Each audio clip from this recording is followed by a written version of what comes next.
bên chu food recipe lấy ngay đầu tiên xem về luôn đây là thì cần ngày tua chọn cần Google china chọn food recipe để đi cần phua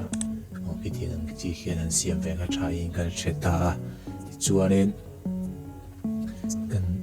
en cool về là internet là thế cho nên tụi tôi cần ngày tua tiếng sai xin nghe coloring nghe thì thế này anh đang nghe ông thầy thì thế cần ngày tua trong cái đồng phía đang cần xia khi mình cần biết khi sáng giống như chỉ nga thì về để case để rồi lăng bốc à lạiจะจ่ายตัวตั้มตักจูงทุ่งมาเสียเสียมไปชิ้นโดนนี่ชวนฟอร์มฮีที่เป็นกระชุ่มกันหล่นตาฮีกันโคมาที่กินกันกัดชัวกะที่ชูกันอะไรมีชิ้นเวลาคันมีเมเจอร์เมนต์กันเอ็นตากันการชุกเทียนโมเดลกันเช็ดจีละบ้ากันฟอร์มเลยชิ้นจีนังมังกินกันเอ็มชาวบังกันเดียที่ชูกันกันกัดกัดเทียงกันเริ่มโชว์ไปเลยที่ชวนเฟวิโก้เดินเร่ง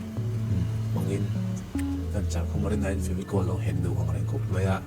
ที่มีบูร์เตะในไอเลียนเช็ดบูร์ปัดนี้ขมังจะชักกันนี่ที่เห็นกันเริ่มคมจะรักกัน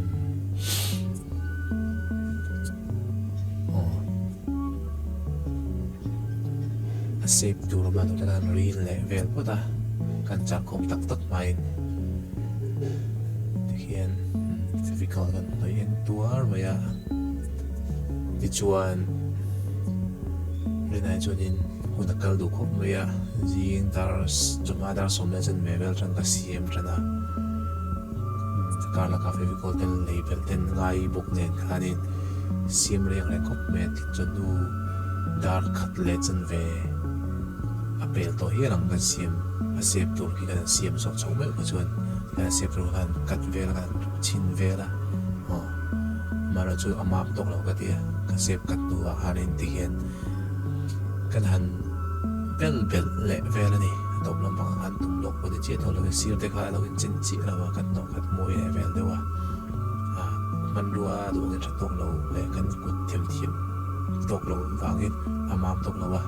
ที่อันนี้นักคิวเวอร์ตัวนี้ก็ดูเป็นจุยสักส่วนนี้ก็ถูกปวดป่วยปวดเทียมฟันเทียดองเดิมจังกันหันมังชิงเป็นผู้บ้าในกันที่นั่นนี่วางเงินอังกุฎด้วยเราจะมวยถูกแล้วที่อันนั้นชั่วแฟนโอ้ไม่ดิมันข้าที่นั่นกันข้าจะกลัวเลยสมมาบอร์เฟลมันนี่ที่อันฟิฟิโกเดนไรนั่นตั้งเจียงสัตย์เลยสมดีเวลเสียงเงินเสียมสูงไปได้แล้วนี่ร้านฉันไม่ดูแล้วนี่เท่าว่ากันเดียร่างกายแบบเพี้ยนรับโปรโลไหม